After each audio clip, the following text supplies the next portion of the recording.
Kumusta sa lahat, mahal na mga manonood, maligayang pagdating sa aking channel. Nandito ako sa mga balita tungkol kay Ken Yaman at Azgay Girl. Maaari bang kumilos si Yaman para sa mga bata?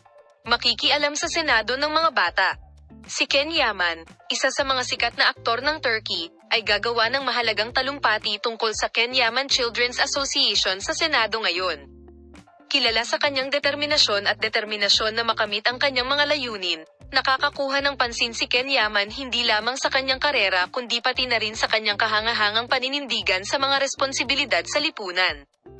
Ipapakita namin sa iyo ang mga detalye ng talumpati ni Ken Yaman sa anyo ng balita. Huwag kalimutang panoorin ang aming video hanggang sa dulo para malaman ang mga detalye ng balita. Mag-subscribe sa aming channel at suportahan kami.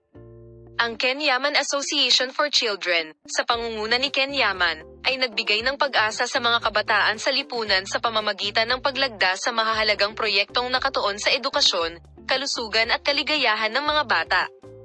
May mga napakahalagang sandali sa Senado kung saan nagbigay ng talumpati si Professor Francis Paiseni.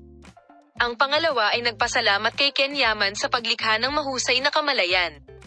Sa talumpati ni Pisanin sa Senado, ang pagbibigay diin ni Ken Yaman sa mga karapatan, edukasyon at kalusugan ng bata ay makaakit ng atensyon ng lipunan at ang puntong magkakaroon ng malaking epekto ay ang positibong epekto sa hinaharap ng mga bata.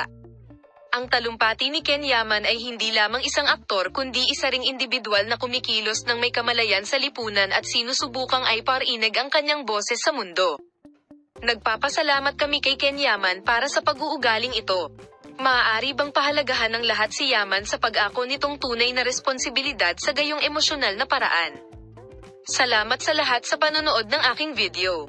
Paalam, makita ka sa mga bagong video.